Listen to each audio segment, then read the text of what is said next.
va passer à la séquence suivante, qui est la séquence autour des carrières académiques. Alors, on va écouter un exposé qui va être donné par Véronique Weck, et puis des témoignages de jeunes chercheurs, jeunes chercheuses nouvellement recrutées. Alors, on va commencer déjà par Véronique, et puis j'appellerai les chercheurs tout à l'heure pour venir témoigner. Alors pour eux, la fin de thèse, la période de recrutement, l'arrivée au laboratoire, c'est encore tout frais, donc ils pourront vous donner un petit peu leur ressenti. Alors, je vais préparer la présentation de Véronique pendant qu'elle se présente. Alors, je peux dire en un mot, hein, Véronique donc, est directrice adjointe d'UNED. Elle est aussi responsable d'une équipe de recherche. Elle a été directrice d'UNED au sein de Paris Sud, hein, avant la création de Paris-Saclay. Elle a fait partie aussi du Comité national des universités, CNU 61, et de plusieurs comités de recrutement, d'expertise. Elle a aussi porté et créé un master. Donc voilà, le monde académique, elle le connaît bien. Oui, bonjour. Alors, ça marche.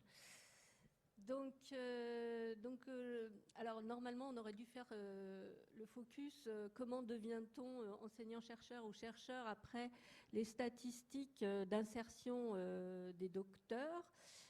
Statistiques nationales, mais avec un focus sur Paris-Saclay. Bon, donc on va faire ça. Donc, alors, j'ai exactement un quart d'heure, donc ça va être très rapide. Ça défile tout seul ou je dois appuyer là? D'accord. Donc, on va parler carrières académiques. Qu'est-ce que ça veut dire? Ça veut dire dans un établissement de recherche ou d'enseignement et recherche, si possible de la fonction publique, mais c'est un tout petit échantillon d'endroits où on peut faire de la recherche, disons, publique. Donc, il y a 3 types de carrières, celle de l'enseignant-chercheur, du chargé de recherche. Par exemple, je parlerai du CNRS, et aussi de l'ingénieur de recherche, mais je n'ai pas eu le temps de le traiter. Donc, devenir enseignant-chercheur, en quoi ça consiste exactement? Donc, enseignant-chercheur, c'est le nom d'un corps de fonctionnaires du ministère de l'Enseignement supérieur, de la Recherche et de l'Innovation, c'est le MESRI, dont dépendent donc les universités et des écoles publiques. Donc, il y a 2 grades, le grade maître de conférence où on y accède après un doctorat, et le grade de professeur des universités où là, il faut avoir de l'expérience et surtout avoir notamment une habilitation à diriger des recherches. Donc chaque grade contient des classes, ça c'est typique de la fonction publique, et chaque classe contient des échelons. Donc les échelons, on y passe à l'ancienneté, et les classes, c'est sur concours. Donc l'enseignant-chercheur est affecté dans une université, une école, plus précisément dans une composante d'enseignement et un laboratoire de recherche. En ce qui me concerne, je suis dans l'UFR de sciences de la faculté d'Orsay. Et le laboratoire de recherche, c'est le laboratoire des signaux et systèmes, qui est à Centrale-Supélec. Donc, je suis un peu schizophrène. Donc, une université est un établissement public à carrière scientifique, culturelle et professionnelle, un EPSCP, et donc ça définit des règles de fonctionnement de ce genre d'établissement. Donc, l'enseignant-chercheur, comme son nom l'indique, il exerce 2 missions, l'enseignement et la recherche, et chaque mission occupe 50% de son temps, enfin en théorie. Donc la première mission, c'est l'enseignement.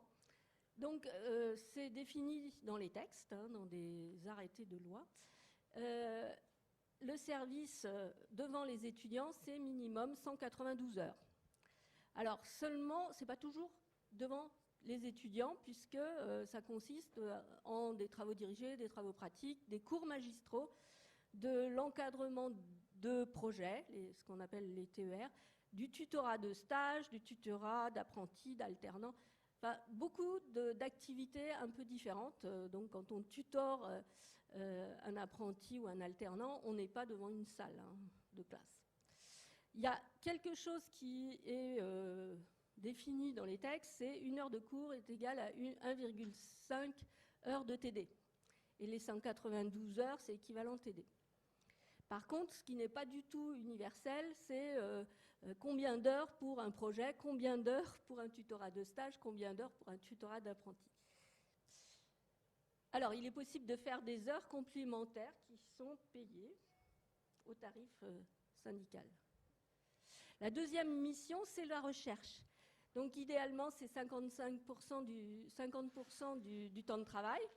Donc, elle se fait dans un laboratoire de recherche qui n'est pas forcément CNRS, mais qui peut l'être, ou ça peut être aussi une unité de recherche associée, une équipe d'un organisme de recherche, par exemple l'INRIA, l'ONERA, une équipe associée. Il y a plein de lieux où l'on peut faire de la recherche. Donc, la mission de recherche ressemble beaucoup au travail de thèse. Hein. On lit des papiers, on a des idées, on les exploite, on les teste, on les modélise et on les présente dans des conférences. Mais en plus, on va relire des papiers soumis, puisque c'est le principe de la recherche et l'évaluation par les pairs. Un autre principe de la recherche publique, c'est la formation par la recherche. Donc, on est amené à encadrer des stagiaires ou des doctorants. Alors, dans le cas des doctorants, c'est co-encadré. Et puis, il y a aussi la problématique de la financement de la recherche. Donc, une partie du travail d'un enseignant-chercheur et d'un chercheur, un CNRS, c'est de rechercher des financements, donc en répondant à des appels à projets, par exemple l'ANR, la valorisation des résultats par des brevets ou par des contrats avec l'industrie. Et puis, on a une mission de vulgarisation auprès du grand public. Et puis, en dehors de l'enseignement et de la recherche, on a plein d'autres missions qui sont collectives, qui concernent aussi bien l'enseignement ou la recherche, qui permettent aux universités d'être régies par une démocratie interne. Et donc, c'est basé sur le volontariat, c'est très valorisé dans le CV, et quelquefois, ça donne lieu à des heures de décharge. Donc, en enseignement, c'est les responsabilités d'unité d'enseignement, d'une année, les mandats électifs, par exemple, dans des commissions de l'université. En recherche, c'est l'organisation de séminaires, la responsabilité d'équipe, un mandat électif au conseil de laboratoire. Et puis, on peut passer au niveau soit de l'université, soit au niveau national, donc en étant membre du conseil d'administration, membre du CNU, dont je vais parler tout à l'heure, expert auprès de la CERS. Alors, j'ai trouvé ce schéma-là, mais alors il rend mal. Mais je ne voyais pas sur mon écran qui rendait mal. Sur les effectifs et les disciplines, alors oui, on ne voit pas grand-chose, je suis désolée, même moi, je n'arrive pas à le lire. Donc, juste, ce que j'ai encadré en rouge, c'est ce qui nous concerne. C'est d'une part, à gauche, c'est bien la gauche, ouais. Ah ouais, on voit que... Donc, à gauche, c'est les maths et l'informatique, et à droite, c'est les sciences de l'ingénieur. Donc, c'est pour vous dire qu'on est dans des disciplines qui sont bien représentées dans le domaine de l'enseignement supérieur. Et puis, donc, j'ai mis des chiffres comme ça. Il y a plus de 35 000 maîtres de conf et plus de 20 000 professeurs des universités. Et pour les CNU qui nous concernent, donc les CNU, c'est des sections disciplinaires, vous voyez à peu près le ratio entre le nombre de maîtres de conférences et le nombre de professeurs. Ça veut dire qu'il y a des grosses sections et des petites sections. Alors, pour terminer, j'ai trouvé ce slide qui va faire sourire tout le monde. Oui, effectivement, notre activité est vraiment multifacette. Et vous voyez au cœur, c'est tous les métiers qu'on est obligé d'exercer à la fois. Et dans les bulles, c'est les sollicitations qu'on a. J'ai mis la référence parce qu'après confinement, ce slide est devenu encore pire. Donc, comment on devient maître de conférence? Il y a 2 étapes. Il y a l'étape de qualification qui est nationale, faite par la section du CNU, le conseil d'une section de CNU. C'est sur dossier. Après, il y a le concours sur des postes auxquels vous voulez postuler. Cette fois-ci, c'est par établissement. Ce qui compte, c'est le dossier et le projet pour la phase de sélection. Ensuite, il y a les auditions. J'espère pas être trop longue. Donc, le calendrier de la qualification. Donc, si vous soutenez l'année N, eh bien, vous allez voir, le processus se termine en fin février de l'année N+1. Donc, déjà, il ne faut pas oublier de s'inscrire pour la qualification qui consiste à faire acte de candidature sur un site qui s'appelle Galaxy. Donc, j'ai mis le lien à la fin. Et il faut juste s'inscrire. Ensuite, début novembre, il faut déposer son dossier et on parlera juste après du dossier. Alors, on a jusqu'à début janvier pour donner l'attestation de soutenance, joindre, si on soutient en décembre. Alors, on peut déposer un dossier dans plusieurs sections CNU et il suffit d'une seule qualification pour pouvoir postuler à n'importe quel poste de maître de conférence. Donc, ça se termine donc normalement en mi-décembre. Entre début janvier et fin février, les sections de CNU examinent les dossiers pour voir si vous avez les compétences requises pour être qualifié aux fonctions de maître de conférence. Donc voilà, la notification fin février. Donc un petit mot sur le dossier de qualification, ce n'est pas un simple CV, rien à voir avec un CV industriel. Il peut aller jusqu'à 15 pages. Il est impératif de suivre les recommandations de sa section CNU parce que selon les sections, on demande certaines informations ou pas d'autres. Donc il a classiquement 4 parties, une notice individuelle, une partie enseignement, une partie recherche, une partie administration.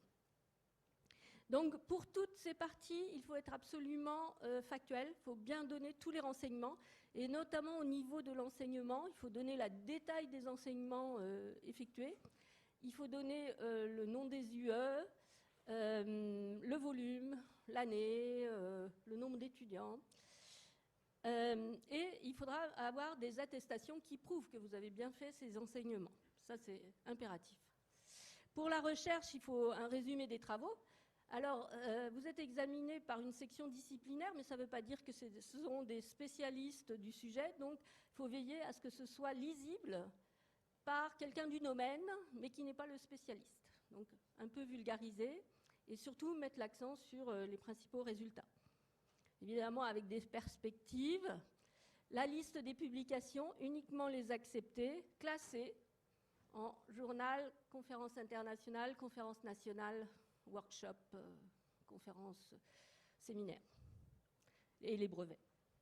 Donc il faut mettre tous les faits relatifs à la recherche, toutes les activités comme des visites dans un laboratoire, des collaborations avec des autres scientifiques. Toute activité d'administration est importante, hein, j'ai déjà parlé, même au niveau doctorant, on peut avoir participé collectivement. Donc les pièces à joindre, c'est l'attestation de soutenance, les rapports de thèse, alors, les attestations d'enseignement, des lettres de recommandation, alors ça dépend des sections CNU. Et mes collègues de cet après-midi qui participent aux travaux actuels des différents CNU vous en diront peut-être un peu plus. Donc mon conseil, donner des éléments factuels, faire relire son CV par quelqu'un qui a l'habitude ou quelqu'un qui est membre du CNU. On en a tous dans ces laboratoires. Donc avec ce dossier, la section détermine si le candidat a l'expérience en recherche et en enseignement minimale requise dans sa discipline. Alors le minimal, ça peut concerner le nombre de publications. Dans certaines sections, ils demandent au moins une ou 2 conférences ou une revue, une ou plusieurs revues, ça dépend vraiment des disciplines. En enseignement, il y en a qui demandent 30 heures, il y en a qui demandent 50 heures. Tout est possible. Donc, deuxième étape, le concours maître de conférence. Donc, ça commence fin février, il y a publication des postes. Alors, c'est sur le site, il y a énormément de postes, donc c'est une liste triée par section. On candidate en ligne, c'est-à-dire on dépose son CV et toutes les pièces afférentes, jusqu'à fin mars. Donc de fin mars, je souris parce que cette année, le site Galaxy a eu un bug, je vous jure. Hein. Et du coup, tout le monde a dû retarder ses candidatures. Et du coup, eh ben on n'a pas le temps pour examiner les dossiers. Enfin, ça a été raccourci, quoi. Donc, l'examen par l'établissement jusqu'à début avril, ça veut dire qu'il vérifie que le dossier est recevable. Et puis, à partir de début avril, il y a ce qu'on appelle les comités de sélection, c'est-à-dire sur chaque poste, il y aura un comité de sélection, un ensemble entre, alors je dirais 8 à 15 personnes, qui examine donc votre dossier pour voir si vous êtes sélectionné pour une audition. Donc, ce qui est important pour chaque établissement, il faut déposer un dossier de candidature différent par un projet d'insertion en recherche et en enseignement par établissement. Donc, début avril, il faut commencer à contacter les responsables locaux et les rencontrer. Il faut faire des séminaires dans les laboratoires où vous voulez vous postuler. Donc, en mai, il y a les auditions. Comme c'est un concours par établissement, les auditions peuvent avoir lieu exactement en même temps. Donc, mon conseil, là, c'est cibler bien les postes. C'est-à-dire, si vous êtes spécialiste, je ne sais pas, de langage, ben, je ne sais pas. Donc, essayez de voir si vous correspondez au poste. Ce n'est pas la peine de faire une candidature pour rien, c'est du temps de perdu. Donc, une fois les auditions faites, les comités de sélection produisent une liste des candidats retenus, donc une liste classée. Donc, normalement, c'est le premier qui a le poste, sauf que le premier peut avoir été recruté au CNRS, on ne sait jamais, ou dans une autre université. Donc, le deuxième peut avoir le poste à ce moment-là. Donc, début juin, on vous demande de saisir les vœux, c'est-à-dire parmi les postes où vous êtes classés, quels sont vos choix? Donc, vous classez vos choix parmi les postes où vous êtes classés. Et au 1er septembre, vous êtes nommé maître de conférence.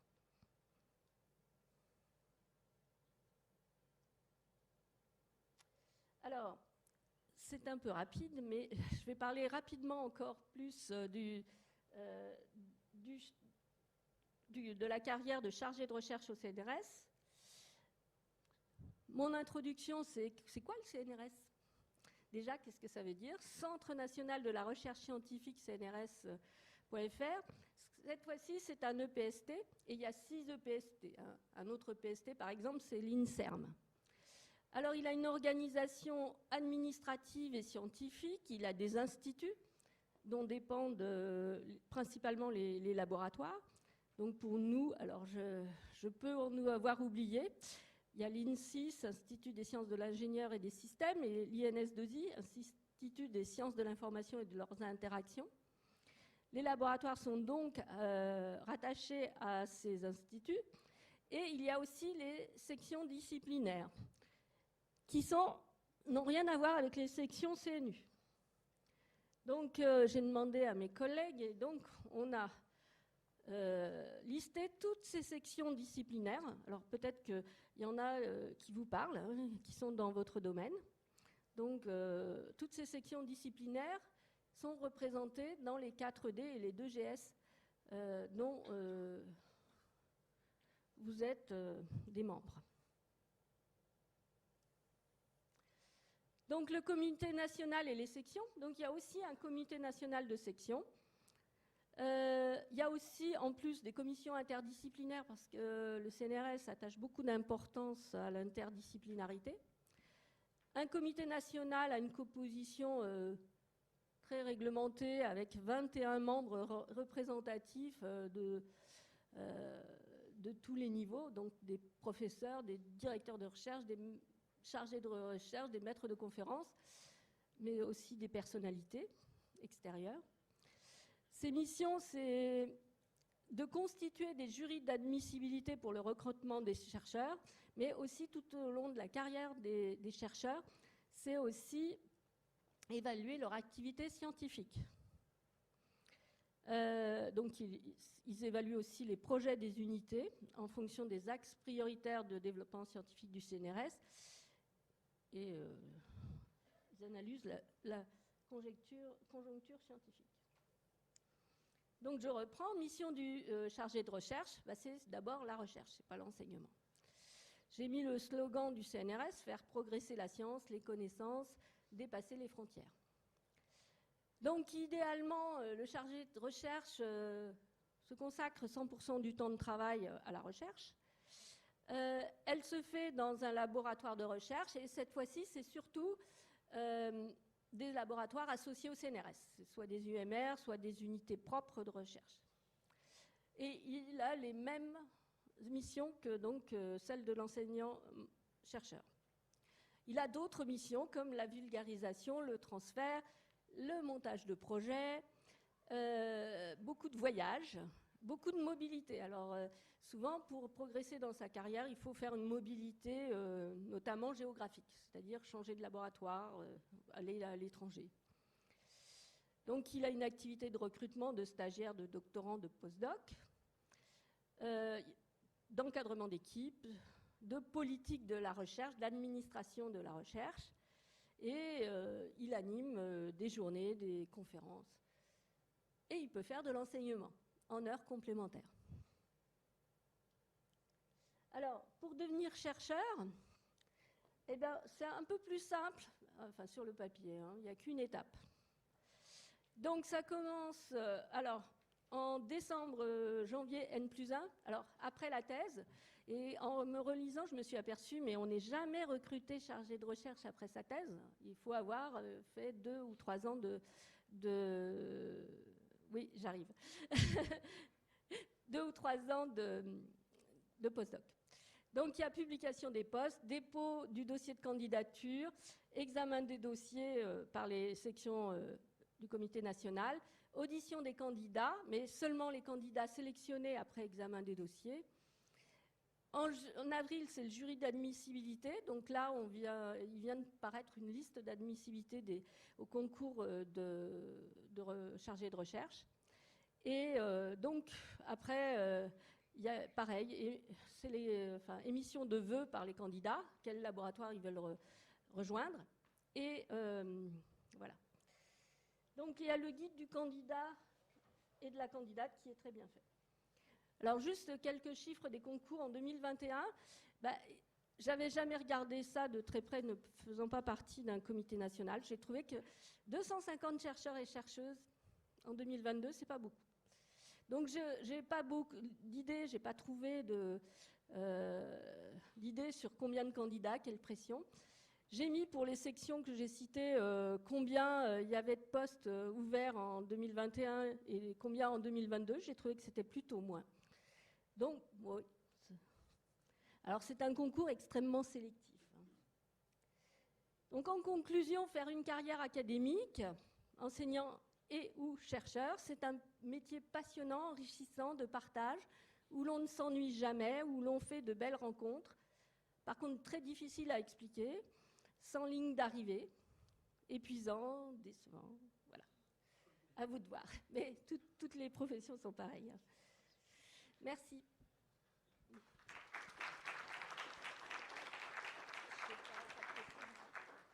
Peut-être une petite question ? Ou pas ? Vous pourrez poser vos questions à Véronique cet après-midi parce qu'elle participe à la table ronde sur les carrières académiques. Et je vois que Sylvie est arrivée, donc on va peut-être tout de suite enchaîner par l'intervention de Sylvie qui va vous parler de l'enquête sur l'insertion professionnelle des docteurs qui est parue en janvier, je crois. Voilà.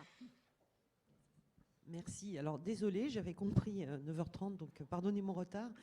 Et donc, je voulais vous parler, vous brosser un petit peu un tableau. Alors, je me présente. Je suis Sylvie Pommier, je suis vice-présidente adjointe de l'Université Paris-Saclay pour le doctorat, donc sur l'ensemble des disciplines. Et puis, je suis également présidente du réseau national des collèges doctoraux au niveau national. Alors, en fait, on a fait une enquête auprès des doctorants et des doctorants et des encadrants. Je vous l'ai diffusé, j'ai diffusé encore des résultats assez récemment, et dans laquelle vous avez un certain nombre de choses. Et donc, on peut tirer quelques éléments, en fait, sur finalement comment vous positionnez pour votre devenir professionnel. Donc, je vais vous donner quelques éléments là. Et par ailleurs, on a d'autres activités dans tous les établissements. Nous faisons aussi, et c'est une obligation d'ailleurs réglementaire, des enquêtes sur le devenir professionnel des docteurs. Donc, on suit le devenir professionnel. Là, l'enquête est en cours. J'ai essayé d'extraire des premiers résultats parce que ce n'est pas terminé. Malheureusement, vos prédécesseurs se font un peu tirer l'oreille pour répondre à l'enquête. J'espère que vous, quand vous serez dans cette situation, vous répondrez plus vite. Mais on n'a que 60% de réponses. Donc, je n'étais pas très à l'aise pour les mettre tout de suite là parce que ce n'est pas totalement statistiquement significatif, même s'il y a des signes qui sont intéressants. Et puis, on a aussi en cours une enquête, alors au niveau national cette fois-ci, avec le Réseau national des collèges doctoraux, et on est aidé notamment par l'ANRT et puis par l'ABG pour diffuser cette enquête auprès des entreprises, en leur demandant s'ils connaissent le doctorat, s'ils recrutent des docteurs et quelles sont les qualités qu'ils apprécient chez les docteurs. Donc tous ces résultats-là, on va vous les diffuser et puis on les mettra, disons, en forme domaine par domaine, graduate school par graduate school, dans les semaines à venir.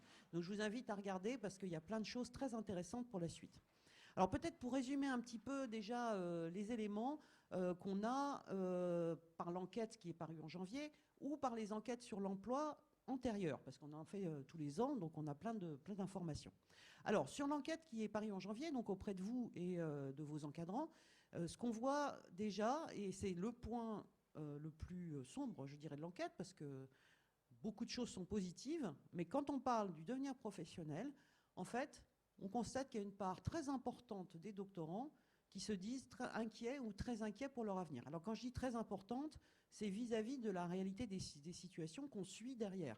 Donc on a vu, si je regarde sur l'université Paris-Saclay, et même si on restreint à la Graduate School, ingénierie et système et computer science, parce que j'ai fait l'exercice, on trouve aux disciplines qui correspondent à ces deux graduate schools, on trouve entre voilà, à peu près 20%, presque 25% des doctorants qui se disent inquiets ou très inquiets pour leur devenir professionnel, sachant qu'il y avait neutre, puis confiant et très confiant. Donc là, c'est quelque chose qui est un peu alarmant, puisque en fait, les situations, les débouchés que vous pouvez avoir, ils sont plutôt bons, et j'y reviendrai. Donc cette inquiétude, elle se corrèle directement avec le fait que vous avez de l'information ou pas.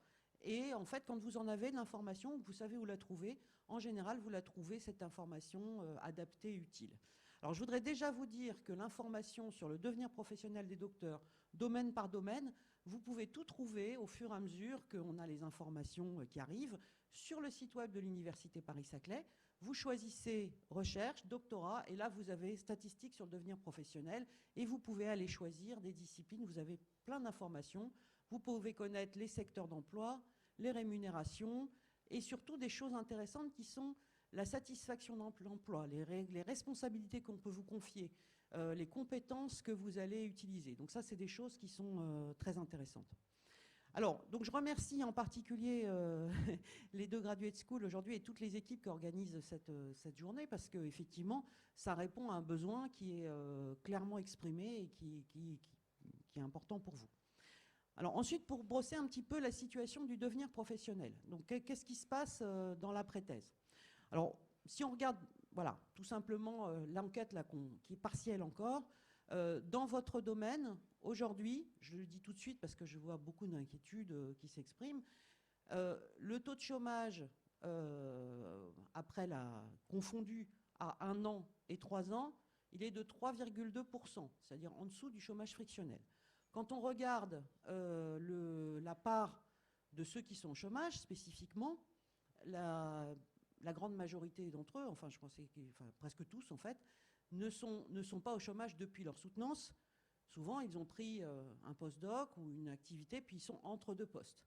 Donc on a une situation qui est plutôt bonne, au moins sur cet aspect-là. La deuxième chose qu'on peut constater, c'est qu'on a une satisfaction dans l'emploi qui est très forte. Vous êtes donc de mémoire 78%, à vous dire, très satisfait, pas vous, mais vos prédécesseurs, à vous dire satisfaits ou très satisfaits de leur emploi après la soutenance. Donc voilà, je voulais un petit peu vous rassurer. Alors par contre, quand on regarde pour ceux qui sont en emploi, comment s'est passée la prise d'emploi, là vous avez quelque chose qui est avec une forte divergence. C'est-à-dire que vous avez à peu près la moitié qui ont trouvé leur emploi avant de sortir. Donc ils étaient en thèse et quasiment, soit ils ont pris leur nouveau poste avant d'avoir soutenu, soit ça a démarré dans le mois qui a suivi la soutenance. À peu près la moitié. Et puis après, l'autre moitié, on a un temps de recherche d'emploi qui peut atteindre à peu près 5 mois. Donc ça varie, hein, mais ça va, disons, jusqu'à 5-6 mois de recherche avant de trouver un emploi satisfaisant. Donc ça engage, si vous voulez, ça vous encourage, je dirais, à aller préparer la suite avant de soutenir. Alors je sais bien que c'est difficile, on termine ses travaux de recherche, on doit rédiger sa thèse, on doit préparer sa soutenance. Bon, faire en plus des recherches d'emploi, c'est pas forcément le moment où on préférerait le faire, mais c'est très important de commencer avant, parce qu'en fait, c'est les conditions les plus confortables. Alors, sur la recherche d'emploi, avant que je parle un petit peu des débouchés, il y a un autre facteur qui est très intéressant qu'on voit émerger, et ça on le voyait déjà depuis quelques années, ça fait depuis 2016 qu'on suit comme ça le devenir professionnel, et on a vu un point émerger, c'est la part des docteurs qui ont trouvé leur emploi suite à une offre spontanée qui leur a été faite. Donc, et ça c'est encore plus développé dans les domaines, alors plus de l'informatique, hein, peut-être un peu moins dans les autres domaines de sciences et ingénierie, mais disons que le domaine informatique est beaucoup plus fort.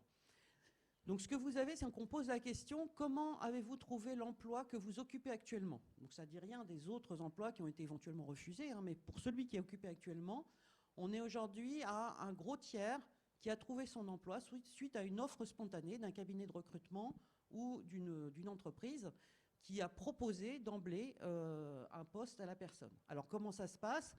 Ben, ça se passe que vous avez des propositions qui peuvent être faites. Alors ça peut être des propositions d'ailleurs de postdoc, hein, ce n'est pas uniquement des propositions venant d'entreprises, mais qui vous est faite parce que vous avez été identifié comme ayant des compétences particulières. Ça se fait beaucoup dans les domaines informatiques, je pense, parce que c'est des domaines aussi où vous avez un peu plus de fouilles des informations en ligne, enfin de pratiques, je dirais, autour du numérique. Mais il est clair que soignez votre identité numérique en ligne, mettez des informations sur ce que vous faites, quelles sont vos compétences, c'est important.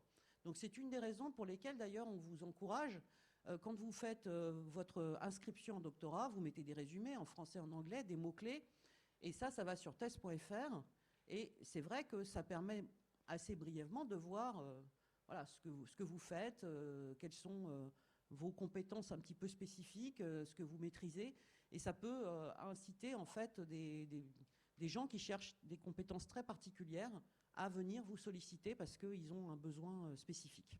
Bon, c'est quand même pas, c'était parti en 2016, c'était peut-être 6-7%, et c'est monté ces dernières années, et je vous dis aujourd'hui c'est un gros tiers, donc c'est quand même pas négligeable.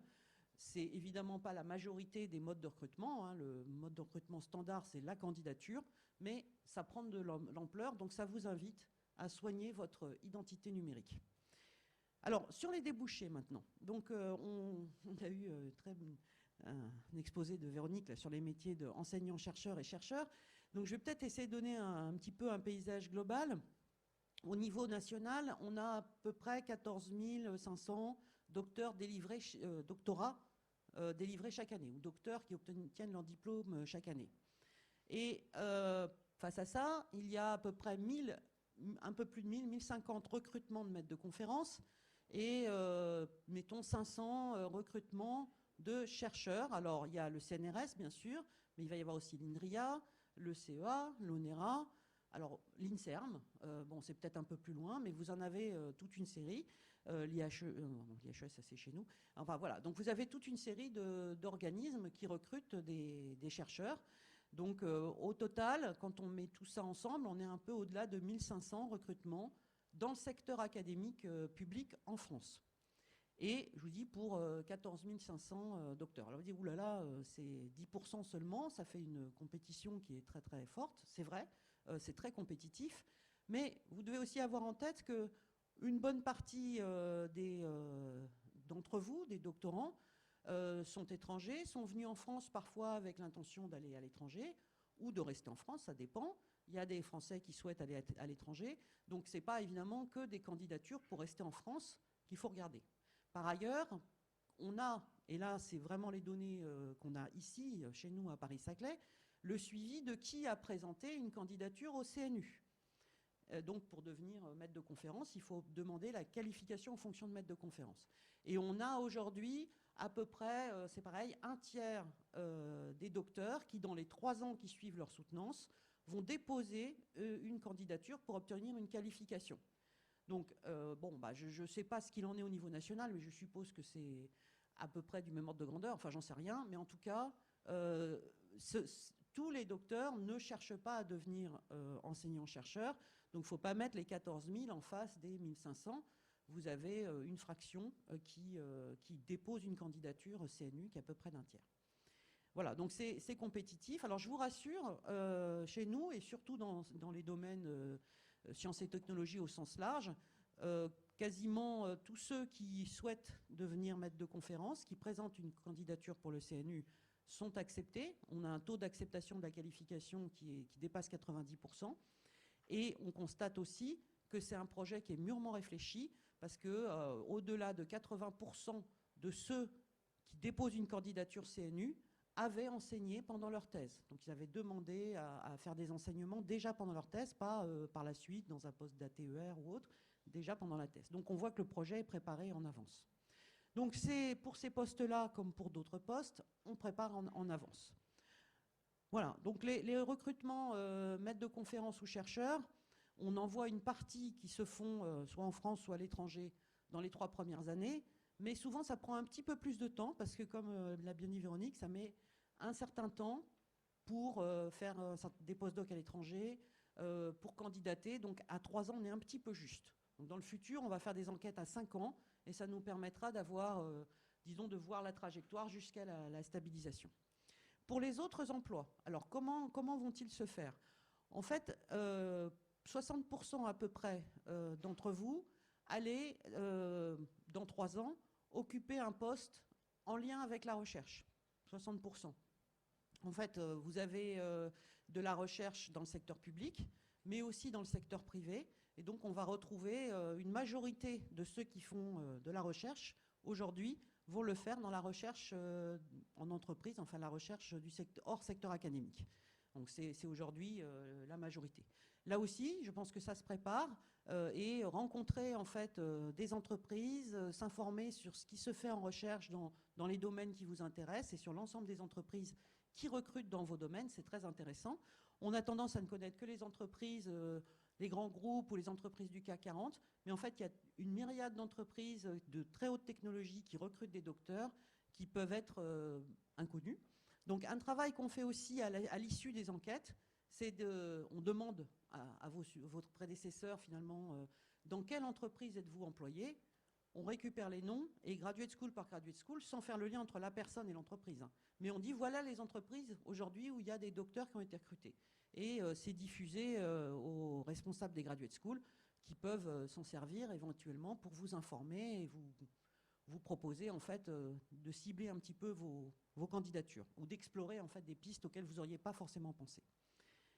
Alors, donc le premier débouché, comme je disais, c'est la recherche en entreprise. Le deuxième, ça va être la recherche académique en France ou à l'étranger et parfois encore sous forme de postdoc. Ensuite, on voit arriver un ensemble de métiers qui sont autour des prestations intellectuelles, conseils, études, voilà, autour de les métiers du conseil des prestations intellectuelles, de l'expertise. Donc là, ça peut être, donc je vous dis, c'est pas que quand on parle du conseil, c'est pas que du conseil en management ou du consulting qui est une sorte de forme d'intérim d'une certaine manière. Ce que vous allez trouver, c'est des métiers où on vient chercher des personnes ponctuellement pour répondre à un besoin ponctuel d'une entreprise ou d'autres, hein, des secteurs socio-économiques, sur un domaine de haut niveau. Et là, ça représente aujourd'hui à peu près 15% en fait, des débouchés dans votre domaine. Ici, à Paris-Saclay. Hein, je ne sais pas au niveau national, mais ici, à Paris-Saclay. Enfin, autre débouché qui n'est pas négligeable, ce sont les métiers de l'accompagnement de la recherche ou de la valorisation de la recherche. Alors, qu'est-ce que ça représente? Ça va représenter des métiers qui sont... Alors, ce n'est pas un gros pourcentage, ça va être dans vos domaines. Hein, je ne dis pas globalement sur Paris-Saclay, mais dans vos domaines, ça va être 7% à peu près. Donc, c'est les métiers qui vont être, par exemple, de venir travailler pour un fonds d'investissement qui veut investir dans des startups. Et donc, il va falloir expertiser le potentiel des recherches. Voilà, pas forcément économique, mais scientifique. Est-ce que vraiment ça peut fonctionner? Donc, ça peut être, c'est une forme de conseil finalement, mais c'est autour de ça. Ça peut être aussi dans les structures de valorisation des universités, des départements, des régions. Donc, vous allez avoir des métiers qui sont d'accompagner en fait des chercheurs dans le transfert de leurs activités vers les milieux socio-économiques. Et il y a quand même beaucoup de recrutement de docteurs dans ces métiers-là parce que ça demande de bien connaître la recherche et aussi de savoir accompagner des chercheurs. Le dialogue est sans doute plus facile avec des gens qui ont un doctorat. Voilà, bon, je crois qu'il y a plein d'autres métiers. On va retrouver par exemple de la médiation, du journalisme scientifique, mais pas trop dans nos domaines. C'est peut-être plus présent dans d'autres secteurs. Et voilà, donc je ne sais pas si vous avez des questions, n'hésitez pas. J'ai un petit peu fait tout le tour. Si j'ai oublié des choses, vous n'hésitez pas à me poser la question. Oui ?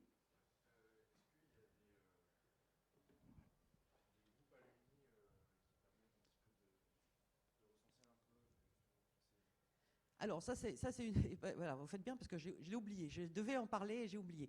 Donc effectivement, on a un groupe LinkedIn, doctorants et docteurs de l'Université Paris-Saclay, dont le but est de faciliter la rencontre entre des docteurs en poste et des doctorants. On a aussi une association des docteurs de l'Université Paris-Saclay, qui est la DUPS, auquel on vous invite à adhérer, et qui permet justement de faire rencontrer des docteurs. Pour le moment, tout ça, ça se fait au niveau de l'Université Paris-Saclay globalement. On a essayé de pousser ces choses-là. Je ne suis pas sûre... Alors, le groupe LinkedIn, il marche très bien. Mais par contre, l'association, pour l'instant, il faudrait y mettre un petit peu plus d'énergie. Et à mon avis, ça marche bien, justement, graduate school par graduate school, parce que quand même, les métiers du secteur de la santé, par exemple, ce n'est pas les mêmes que les métiers... si vous voulez, du droit ou les métiers de l'ingénierie. Donc les alumni ne vont pas se trouver au même endroit. Donc je pense que pour faire les réseaux d'alumni, il faudrait travailler davantage justement à l'échelle de nos graduate schools. Donc là, il y a un petit effort à faire. Mais je pense que c'est vraiment ça, c'est comme ça que ça va marcher. C'est-à-dire que... Alors, je vais juste ajouter aussi qu'on a demandé, là, dans l'enquête emploi qu'on est en train de faire actuellement, on a rajouté quelques questions. C'est une enquête qui est faite au niveau national et redéclinée dans chaque établissement. Mais on avait la possibilité dans chaque établissement de rajouter quelques questions à l'établissement. Et donc on a posé des questions aux docteurs en disant « Accepteriez-vous de participer voilà, aux activités de préparation du devenir professionnel? Et si oui, comment ?» Donc il y avait effectivement venir témoigner de mon parcours lors de journées comme celle-ci, venir participer à l'association, adhérer au groupe LinkedIn et participer au réseau d'alumni, être ambassadeur de mon entreprise ou ambassadeur de l'Université Paris-Saclay dans mon entreprise ou de ma graduate school dans mon entreprise. Donc on a posé ces questions-là, mais je n'ai pas eu le temps de dépouiller encore. Mais ça devrait être fait en juin. D'ici le mois de juin, on aura tout ça. D'autres questions ?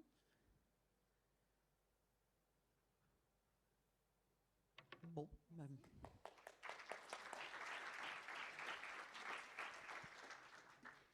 Alors nous allons passer à la séquence sur les témoignages de jeunes chercheurs et chercheuses recrutés. Donc je vais appeler, alors je vais essayer de mettre en place les diapos qu'il faut.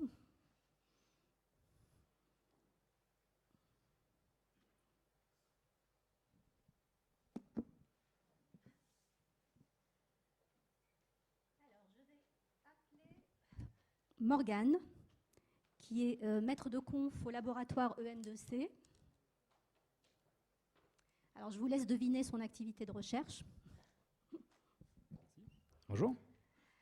Alors, j'appelle aussi Baptiste, qui est maître de conférence, qui est chargé de recherche au laboratoire FAST.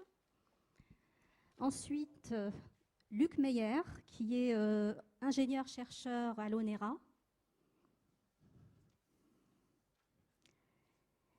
Guillaume Postic, qui est maître de conférence au laboratoire IBIS, que je pense connaître.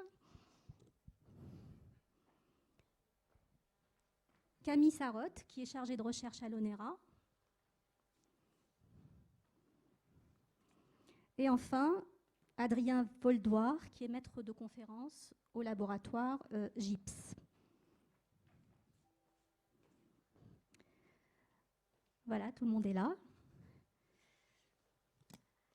Alors Morgane, est-ce que tu peux nous parler un petit peu de ton parcours et en particulier quels sont les atouts, selon toi, de ton parcours qui ont conduit à ton recrutement? Alors oui, d'accord. Donc d'abord mon parcours, donc je suis ingénieur en biomécanique et génie biologique de l'Université de technologie de Compiègne. J'ai complété ce diplôme avec un master recherche en mécanique à l'École Centrale Paris, à l'époque ça s'appelait encore École Centrale Paris. Et j'ai poursuivi en thèse là-bas, alors pas dans le laboratoire où je suis actuellement, mais dans un laboratoire qui s'appelle le laboratoire MSS Math, qui est plus axé mécanique des solides. Et donc cette thèse, c'était donc modélisation de phénomènes de transport multi-échelle, avec une application qui était un bioréacteur pour l'ingénierie tissulaire osseuse. Et donc en particulier, j'ai beaucoup travaillé sur donc, la modélisation de phénomènes de transport. Et après ça, j'ai enchaîné avec un postdoc à l'Université de Californie à San Diego, où je me suis concentré à l'échelle cellulaire avec modélisation toujours mécanique cellulaire et couplé avec des phénomènes de transport. Donc j'y suis resté quelques années. Deuxième postdoc ensuite à Barcelone, pour me rapprocher un petit peu de la France. Donc c'est un peu une spirale pour revenir jusqu'à l'université Paris-Saclay. Donc sur la même thématique. Et puis finalement, j'ai été recruté il y a 1 an et demi. J'ai commencé en novembre 2020. Donc au laboratoire M2C, donc qui est dans l'équipe de transport milieu poreux. Toujours cette thématique de modélisation de la physique du transport, des transferts, avec des applications donc, toujours en santé, mais aussi en énergie. Alors pour la question des atouts par rapport à mon recrutement, je pense que d'un côté, il n'y a pas de secret, il faut avoir des publications. plus on en a, mieux c'est. Après, je pense qu'un gros atout que j'ai pu mettre en valeur, c'est mon implication en enseignement, qui, je pense, a pu faire une vraie différence. En particulier, donc, bien sûr, parce que les enseignements que j'ai faits pendant ma thèse, parce que j'avais une mission complémentaire d'enseignement, et en postdoc, où je me suis impliqué dans des cours et des ateliers de réflexion sur la science de l'enseignement. Chose qui n'est pas forcément faite en postdoc parce qu'on n'a pas forcément l'opportunité, c'est pas quelque chose qui est obligatoire, et montrer que j'étais actif là-dedans malgré le fait que si je voulais je pouvais ne pas en faire du tout, je pense que ça a beaucoup contribué à mon recrutement. Voilà. Après je sais que ça peut être différent, donc moi je suis enseignant-chercheur. Baptiste, je crois que tu es SR, donc tu as peut-être une expérience différente par rapport à ces atouts. Tu peux te présenter peut-être? Bonjour à toutes et à tous. Donc moi c'est Baptiste Darbois-Texier. Donc c'est un peu le même métier, mais c'est des chargés de recherche CNRS. Moi je travaille au laboratoire FAST, qui est un laboratoire de mécanique des fluides à l'université Paris-Saclay. Et au laboratoire, je m'intéresse aux écoulements de fluides qu'on appelle complexes.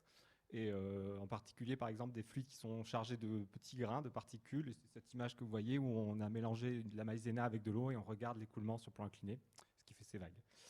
Donc moi, mon parcours, il est assez classique, académique, donc classe préparatoire et puis École normale supérieure de Lyon. Et puis après, j'ai voulu poursuivre en thèse dans un laboratoire de l'école polytechnique, donc dans le monde de la mécanique des fluides. Et puis pareil, j'ai des parcours de postdoc en Belgique, au Chili, et puis après, je suis revenu en France avant d'avoir ce poste de chargé de recherche.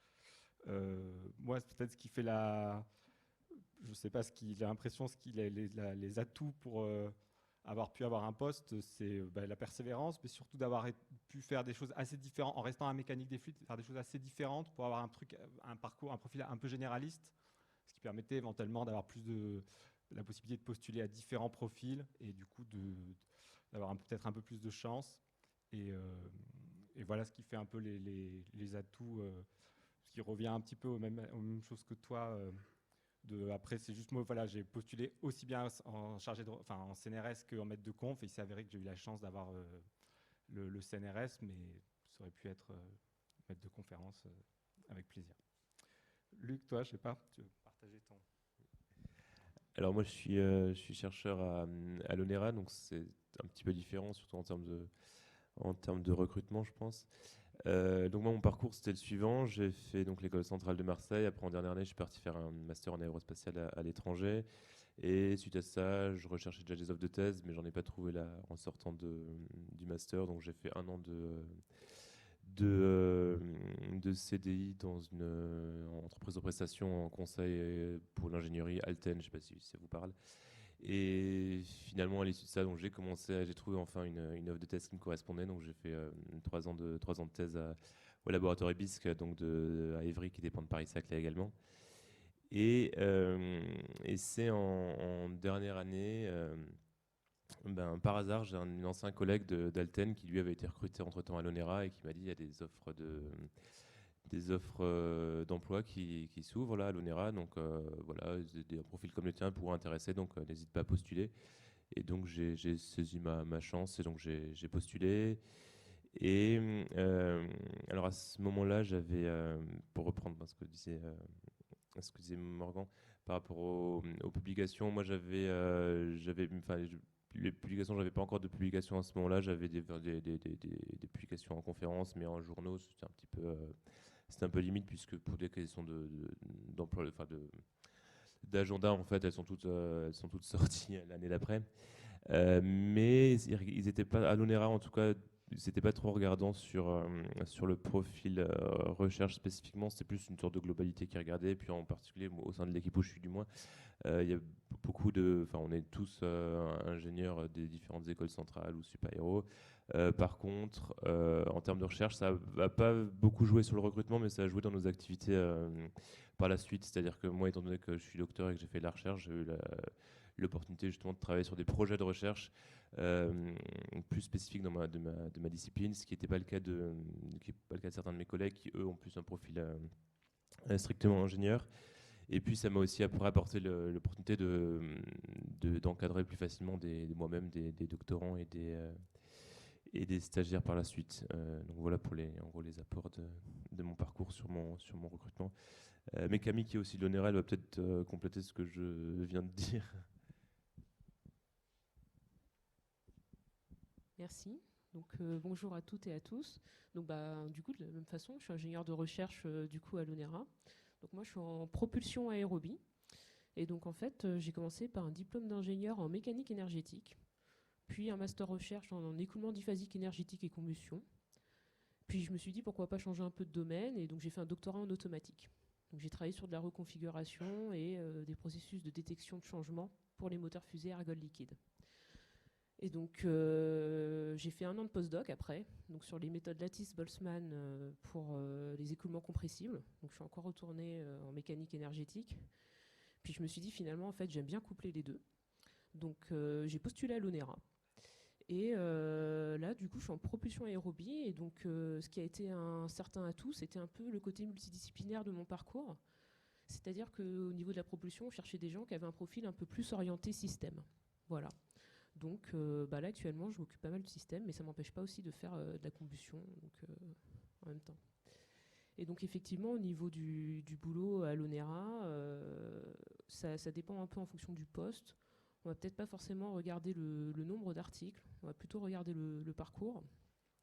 Et par contre au niveau des fonctions, on oscille entre la gestion de contrats, entre la recherche et l'encadrement aussi d'étudiants. Voilà, donc Adrien, je te laisse aussi te présenter. Merci. Donc bonjour tout le monde, je suis Adrien Voldoir, je suis donc maître de conférence à Centrale Supélec et au laboratoire GIPS, qui est le laboratoire de génie électrique de Paris. Moi, je fais dans ma recherche tout ce qui traite d'un domaine qu'on appelle l'électronique de puissance. C'est un peu barbare, mais vous en retrouvez dans vos chargeurs de téléphone et aujourd'hui dans tout ce qui est mobilité électrique et intégration des énergies renouvelables. Donc moi, j'ai un diplôme d'ingénieur à la base de l'université de Grenoble. Et puis je me suis dit que c'était sympa et du coup j'ai continué en thèse là-bas dans le domaine de l'aéronautique. Je ne vais pas en dire trop de mal parce que je vois mon encadrant industriel qui est juste là d'ailleurs, qui vous parlera plus tard. Donc une thèse CIFRE avec Safran. Et à la suite de ça, j'ai voulu continuer et tenter la carrière académique. Et j'ai fait un postdoc en Allemagne, à l'Institut Fraunhofer. Et à l'issue de ça, au bout de un peu moins d'un an de postdoc, j'ai eu ce poste donc ici à Centrale Supélec. Donc tout ça pour vous dire que sans un dossier exceptionnel, j'avais une publiée de revue, quelques publiés de conférences, et avec un peu de chance, on peut avoir des postes maîtres de conférences, même quand on est assez jeune. Voilà, et du coup, je laisse la parole à Guillaume. Merci. Bonjour, donc Guillaume Postic, maître de conférence au laboratoire IBISC. Et donc j'enseigne à l'université d'Evry au département informatique.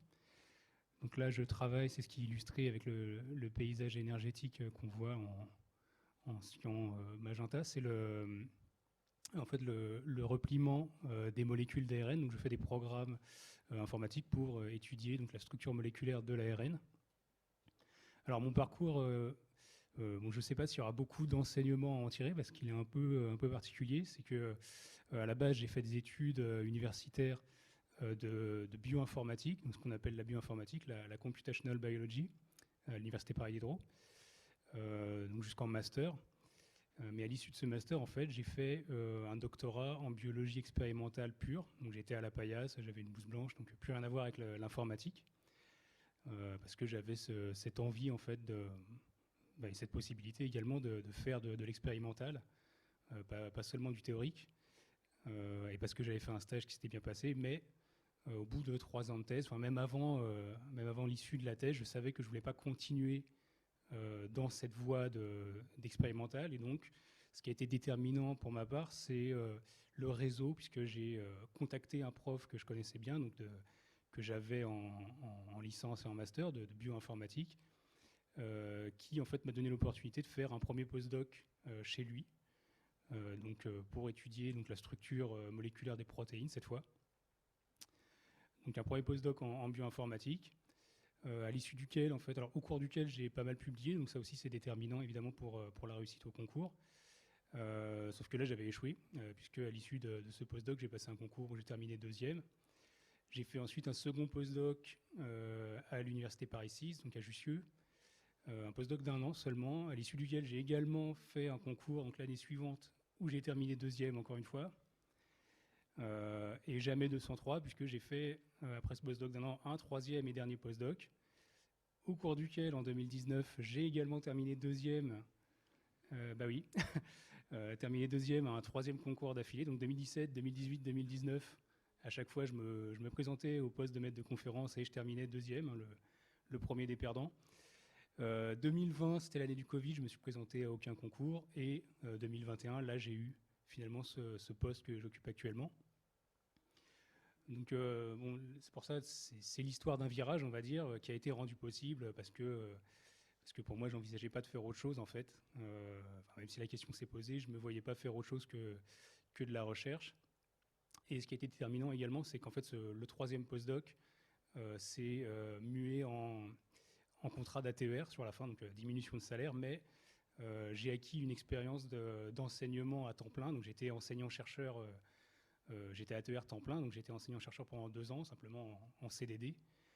Et ça, je pense que ça a été un facteur important dans mon recrutement, puisque j'avais donc directement l'expérience du métier et une certaine expérience derrière moi à cause de ces multiples postdocs, on va dire, mais qui était normal puisque c'était une réorientation par rapport à ma thèse, un virage. Ma thèse portait sur également les ARN d'un point de vue expérimental, et finalement j'ai été recruté sur l'étude des ARN, mais d'un point de vue théorique. Donc après un total de 9 années de postdoc presque. mais qui sont dus effectivement à cette thèse qui était une sorte de parenthèse, on va dire. Merci beaucoup. Donc on voit que c'est des parcours très variés, postdoc, ATER, un petit passage en entreprise, donc beaucoup de persévérance et savoir un petit peu répondre aux opportunités qui se présentent à nous. Donc vous avez aussi parlé de la période des atouts de votre thèse finalement, pendant que vous avez présenté votre parcours. Donc si je fais un focus sur la période de recrutement, je reviens à Morgane. Qu'est-ce que tu peux nous dire sur cette période quels sont les conseils que tu peux donner éventuellement comment tu as pu concilier ta vie personnelle avec toutes les exigences de la préparation au concours, etc. Alors, je ne sais pas très bien comment définir la période de recrutement parce que un peu comme Guillaume, enfin complètement comme Guillaume, j'ai mis plusieurs années à être recruté. Donc dans ce cas-là, la période de recrutement s'est étalée sur peut-être 3 ans. Je me suis fait aussi recaler pas mal de concours maître de conf et autres à l'international. Toujours accessible, mais pas là.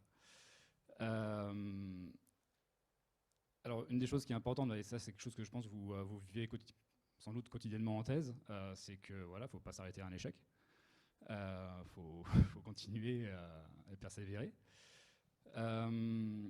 Et ce qui est sûr, c'est que mon dossier s'est amélioré au fur et à mesure des candidatures, à la fois donc d'un point de vue CV avec des publications avec plus d'expérience, etc.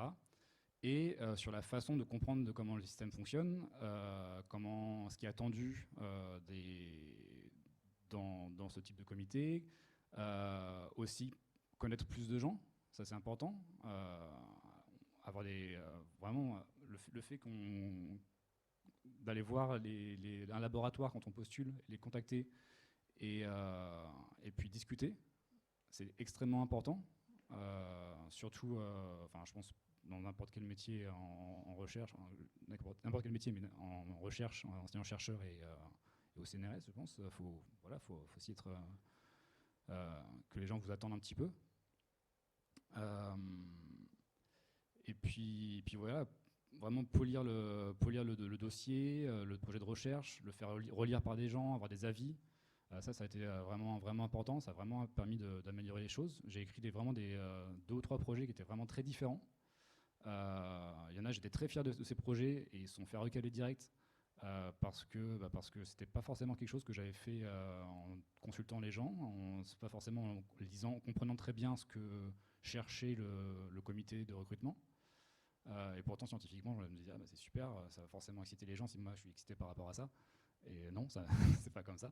On répond quand même à une demande. Il faut réussir en tout cas pour moi, il fallait être capable de bien lire et bien comprendre en discutant avec les gens quel type de profil on attend.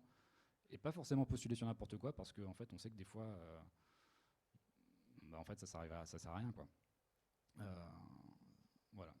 Donc ça serait un peu mon conseil par rapport à la phase de recrutement. Oui, alors peut-être, oui. Moi, je suis complètement d'accord avec toi. Il faut vraiment aller chercher de l'aide. Et puis, c'est clairement pas forcément la première postulation qui est la bonne. Moi, je pense mon premier oral, maître de conf, c'était vraiment la cata. Mais bon, on va chercher de l'aide, on demande aux gens pourquoi c'est pas passé, etc. Donc, faut vraiment pas s'inquiéter et jouer le jeu et continuer à aller chercher des infos. Je sais pas, cette période de recrutement, elle est à la fois, vous êtes en thèse, si vous continuez vers là, vous allez en postdoc. C'est une période qui est aussi super sympa parce que vous avez peut-être plus de liberté par rapport à votre thèse. Vous commencez à monter votre propre projet. Donc ça dépend où vous allez, mais il y a quand même un côté liberté qui est vraiment génial et vous pouvez vraiment faire votre recherche. Donc ça, c'est vraiment un côté super chouette. Évidemment, le fait de ne pas savoir ce qu'on fait dans 2 ans ou même un plus court terme, c'est stressant. Si on nous dit, ah ben oui, vous allez peut-être faire 50 postdocs, mais à la fin, vous avez un poste, c'est rassurant. Mais ce n'est pas le cas. Donc, c'est sûr que quand on se retrouve entre postdocs et qu'on finit par dire, bon, qu'est-ce qu'on fait après? Il y a toujours cette discussion à un moment qui revient. Je sais quoi, ton plan A, ton plan B. Donc ça finit toujours par revenir. Donc, il y a ce stress qui est là. Moi, ma ligne de conduite, ça a été un peu de me dire, bon, je ne vais pas faire quelque chose que je regrette. Je veux combiner mes postdocs à une expérience qui me plaît, soit de voyager, d'aller à un endroit où j'avais envie de découvrir, etc. Pour me dire, même si je ne fais pas ça après, je ne regrette rien. J'ai appris des choses que je pourrais utiliser plus tard. Et puis, ouais, il y avait un peu, on voulait discuter un peu un moment de ce chose-là, je sais pas si c'est le bon moment. L'aspect le plus critique, c'est effectivement de combiner, comme tu dis, cette vie perso et cette vie professionnelle. Éventuellement, on peut être deux, donc ça veut dire, si on n'est pas au même endroit, etc., ça peut être beaucoup de compromis, etc. Donc là, voilà, à chacun d'en discuter, trouver son équilibre. Moi, je pense qu'il faut vraiment, il faut évidemment en discuter à deux, et puis il ne faut pas hésiter aussi, quand vous êtes en postdoc, je pense, à en discuter avec les personnes qui vous recrutent ou les personnes du laboratoire, de savoir qu'est-ce qui est possible, si éventuellement les gens sont à distance, des choses comme ça. Je pense que moi, ce que je vois, la plupart de mes camarades qui ont voulu poursuivre, c'était un des aspects critiques dans le fait de continuer à faire des postdocs et de continuer à postuler, c'était la combinaison entre la vie perso et la vie privée. Enfin, je sais pas toi, Luc, comment tu as senti tout ça,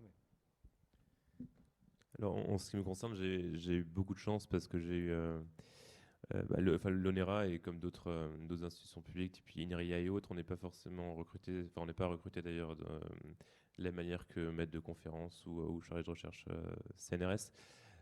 Donc j'ai eu de la chance parce que la veille en fait de ma soutenance de thèse, j'ai eu un mail qui me disait que j'avais un poste à l'ONERA, donc j'étais assez rassuré de ce point-là. Mais ceci étant dit, j'aimerais quand même revenir sur ce qu'avait dit Madame Pommier quand on a fait sa présentation, qu'il y a une partie des doctorants qui est inquiète pour leur avenir. Et effectivement, c'était mon cas aussi en dernière année. J'étais un petit peu dans un flou total. Et avec du recul, c'est très facile pour moi de parler maintenant, mais à votre place, je comprends tout à fait les angoisses qui peuvent être présentes. Mais je pense que les postes, quand tu vas mettre de conférences et chargé de recherche, c'est un peu je dirais, voilà, c'est un objectif très précis. On est content et rassuré. On l'a pas, on est un peu plus dans une forme de précarité ou quelque chose qui peut être vu comme ça. Mais je pense que chaque nouvelle expérience, c'est quelque chose qui va vous aider à construire votre parcours et ça doit être vu comme quelque chose de positif, même si c'est pas directement votre premier poste ou qui sera directement le poste de vos rêves. Ça va peut-être vous approcher quand même du poste de vos rêves tout doucement. Et j'aimerais également revenir sur autre chose, parce que Madame Pommier avait aussi également conseillé effectivement de s'interroger sur de commencer la phase de recherche d'emploi le plus tôt possible. Et ça, effectivement, moi qui à l'époque, comme je vous dis, j'étais un peu inquiet, le fait d'avoir fait ça avant ma soutenance de thèse, c'était très prenant parce qu'effectivement, il y a la fin de la thèse, c'est là où on commence à avoir 1000 idées par jour, alors qu'au début de la thèse, on n'en avait aucune. Et en parallèle de ça, il y a la soutenance de thèse à préparer, il y a le rapport à finaliser. Et encore une fois, prendre le temps de faire de la recherche d'emploi, c'est un peu complexe, d'organiser tout ça. Mais je pense que surtout pour peut-être des personnes, encore une fois, qui sont un tempérament plutôt anxieux, comme c'était mon cas à l'époque, encore une fois, j'insiste là-dessus. Mais c'est assez rassurant de commencer ça le plus tôt possible pour éviter comme c'est le cas de certains de mes collègues que j'ai connus, qui après la soutenance de thèse étaient un peu dans une forme de la pression qui retombe et puis une sorte des angoisses qui reviennent et puis ce truc surtout pour ceux qui sont un peu plus angoissés par rapport à leur avenir, comme ce que les 20 ou 25% d'entre vous, si j'ai bien compris. Donc je peux que conseiller encore une fois d'anticiper ça au plus tôt. Ça n'a pas du tout répondu à la question, mais c'est pas grave, je voulais quand même donner ce conseil-là. Peut-être que Camille, tu peux. Alors moi du coup c'était un peu différent, c'est-à-dire que j'ai fini ma thèse et on m'a aussi proposé un poste à l'ONERA que j'ai refusé. Parce que du coup, je voulais faire un postdoc, parce qu'à la base, je voulais peut-être un peu plus m'orienter vers une carrière académique, un peu plus académique que ce qu'on pourrait faire à l'ONERA. Je pense que tu peux comprendre ce que je dis. Et donc, du coup, je suis partie faire mon postdoc. Et pendant mon postdoc, j'ai quand même pas mal réfléchi et je me suis dit, oh là là, tous ceux qui arrivent à avoir des postes, ils ont enchaîné je ne sais pas combien de postdocs, ça avait l'air d'être un peu compliqué. Et d'un autre côté, je me disais, mais j'étais quand même un peu bien à l'ONERA, à être un peu entre deux, à faire de la recherche, mais on va dire un peu plus cadrée. Et donc du coup, je me suis dit, je vais essayer d'y retourner en fait. Donc j'ai repostulé, sauf qu'en fait, je voulais pas retourner dans mon ancien département parce que en fait, je voulais changer un peu de domaine. Voilà, je voulais changer de domaine, je voulais faire autre chose. Et donc, j'ai postulé dans un autre département, donc le département de la multiphysique pour l'énergétique. Et donc après 7 longs entretiens, j'ai fini par avoir le poste. Et au niveau, on va dire, recrutement et comment j'ai senti cette période un peu de transition, pour ma part, c'était un peu compliqué parce que j'ai aussi eu le côté, un peu la question personnelle de la mobilité. Parce qu'en en fait, vous devez savoir, si on a quelqu'un dans notre vie, on n'est pas forcément, on peut pas forcément bouger un peu n'importe où facilement, comme on veut. Et donc je m'étais posé la question, et puis je me suis dit, tant pis, parce que mon postdoc était à Marseille, je me suis dit, tant pis, je retourne en région parisienne. Le poste me plaît vraiment, et donc j'ai fait le choix de bouger. Donc effectivement, c'est aussi des choses à prendre en compte qui sont un peu compliquées, et effectivement, il faut essayer d'en parler, il faut essayer de communiquer. Aussi poser des questions aux gens qui sont au sein des entreprises, essayer de voir comment ils ont vécu la chose, et essayer de trouver des compromis. Donc c'est pas toujours facile. Et ensuite, pour la période des entretiens, comme j'ai dit, j'ai eu 7 entretiens, donc c'est relativement long. J'étais à distance et c'était en pleine période de Covid, donc j'ai dit tant pis, j'ai pris mon train et je les ai appelés, je leur ai dit écoutez, je suis là, je peux passer un entretien. Donc, j'ai eu 3 entretiens dans une même matinée. Et donc j'étais relativement stressée parce qu'il y avait déjà un candidat en interne. Et au final, tout s'est bien passé. Voilà. Donc je pense qu'il ne faut pas abandonner, il ne faut pas hésiter à se déplacer, à aller voir, il faut insister. Voilà. Si ça vous plaît vraiment, prenez votre courage à deux mains. Et même si ce n'est pas forcément dans votre domaine de base, n'abandonnez pas. Si vous voulez changer de domaine, allez-y, c'est le moment. Il faut se lancer. Je ne sais pas si tu as aussi des remarques là-dessus. Ouais, je m'associe de toute façon aux conseils de tous qui sont plutôt de bons conseils, je pense. Au niveau de mon recrutement, moi, donc j'ai fait qu'une seule campagne de recrutement. J'ai candidaté à 2 postes maître de conf. Le conseil que je peux vous donner, c'est de bien vous faire connaître auprès de la communauté de votre discipline. C'est pas une communauté qui est infinie au niveau national. Il y a pas forcément 100 personnes qui travaillent sur les mêmes sujets que vous. C'est des personnes qui seront dans votre jury de thèse, c'est des personnes qui seront potentiellement dans votre jury de candidature si vous postulez en maître de conf. Donc plus vous vous faites connaître tôt, plus les gens remarquent vos capacités, vos compétences et votre personne, et plus vous avez de chances d'avoir un poste qui peut vous convenir. Donc participer aux conférences nationales, par exemple, ça n'a aucune valeur pour un dossier, mais ça a une valeur très importante pour un potentiel recrutement, je pense. Et ça rejoint aussi l'aspect de parfois, il y a sur certains postes, dans certains laboratoires, les gens recherchent avant tout un collègue plus qu'un chercheur. Donc mettez bien en valeur aussi votre personnalité et ce que vous êtes, en plus de ce que vous sachez faire, de ce que vous savez faire et de toutes les publications que vous avez pu empiler. En plus, évidemment, de toutes les recommandations sur comment écrire un dossier, etc. Et ça, je pense que vous êtes bien conscient de ça maintenant.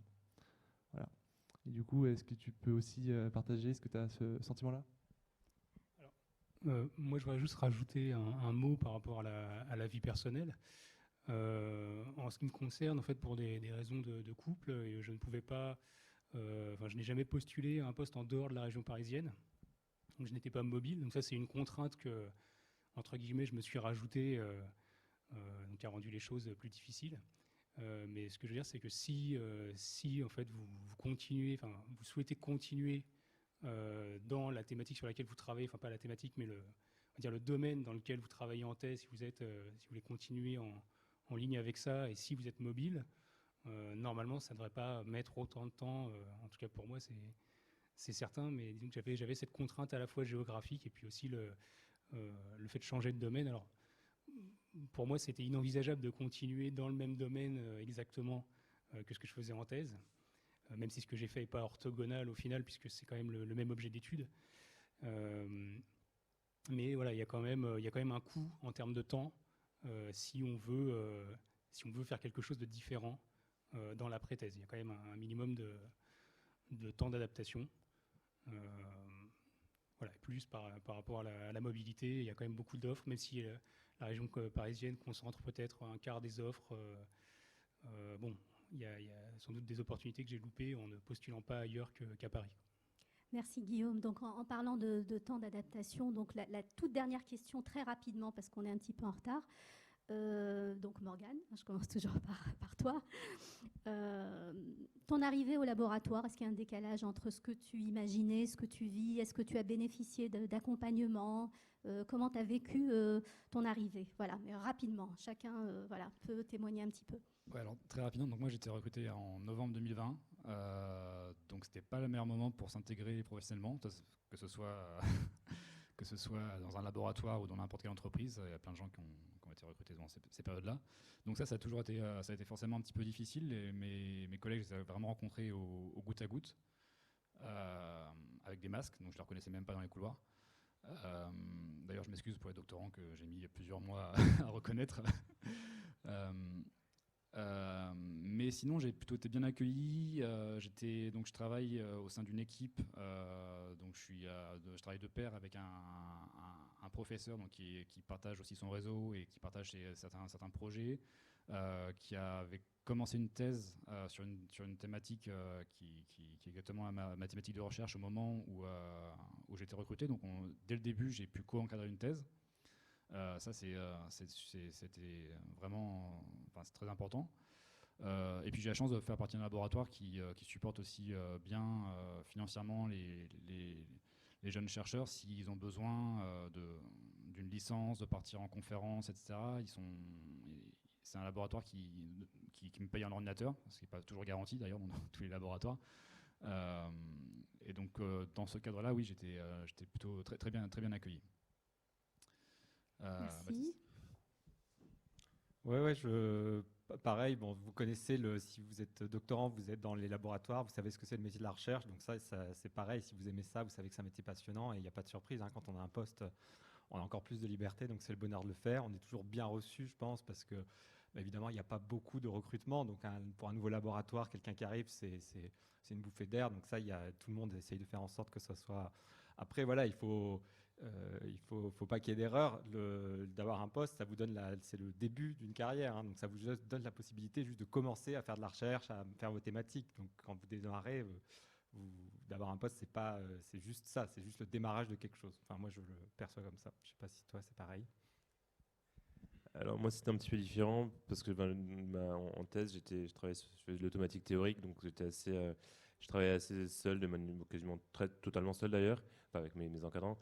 Et puis après, j'ai été recruté à l'ONERA. Et là, du coup, l'ONERA, il faut savoir juste en deux mots, il y a une partie où on travaille sur des études pour des industriels ou pour d'autres établissements publics, et une partie où on fait de la recherche autofinancée par l'ONERA, donc sur des fonds publics. Et donc au départ, à l'ONERA, effectivement, j'ai travaillé essentiellement sur des contrats pour des industriels. Mais rapidement, au bout d'un an, j'ai pu commencer à encadrer un stagiaire, puis un doctorant, un deuxième doctorant. Et donc il y a eu un équilibre qui s'est fait assez rapidement, mais c'était ce qui m'a agréablement surpris, c'était ce côté pluridisciplinaire d'une part, et d'autre part le fait de travailler par équipe et non plus seul. Et donc ça, c'était très, très agréable. Camille, peut-être tu veux compléter. Merci. Du coup, de la même façon, pendant ma thèse, c'est vrai que pendant la thèse, on travaille un peu, en tout cas pour ma part, je travaillais un peu seule sur mon sujet. Et là, du coup, maintenant, il faut travailler en équipe. Donc là, il y a toute une dynamique qui se met en place. Faut bien s'entendre avec les gens, il faut bien apprendre à les connaître.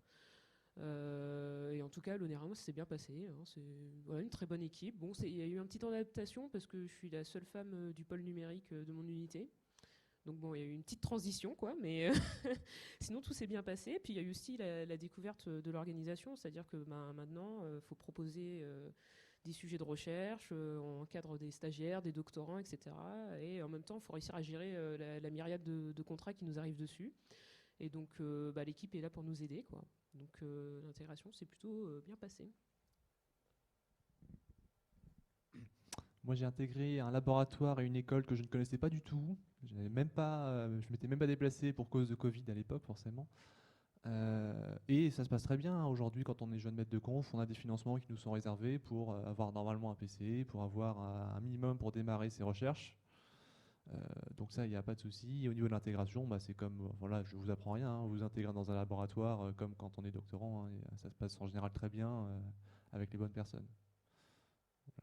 Je te laisse le mot de la fin. Merci.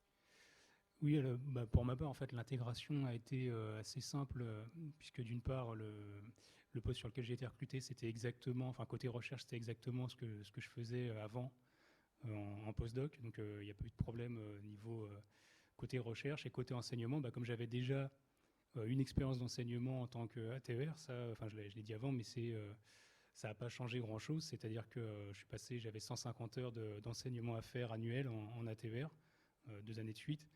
Et en fait, quand on arrive, on a le droit, alors en tout cas c'est comme ça à l'Université d'Evry, on a le droit à une décharge d'enseignement, donc on a moins d'enseignement à faire pour justement faciliter l'intégration des maîtres de conférences. Et donc ça fait que la transition pour moi, elle a été très lisse, on va dire. Il n'y a pas eu de problème à ce niveau-là.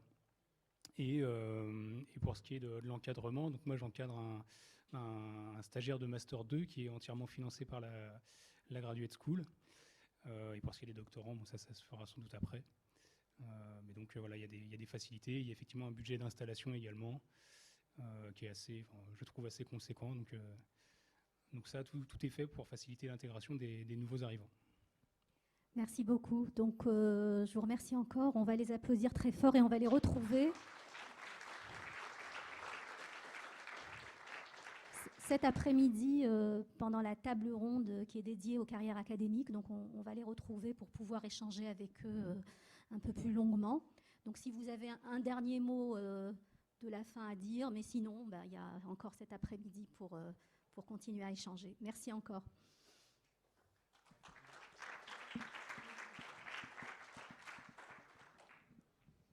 Alors on va entamer maintenant la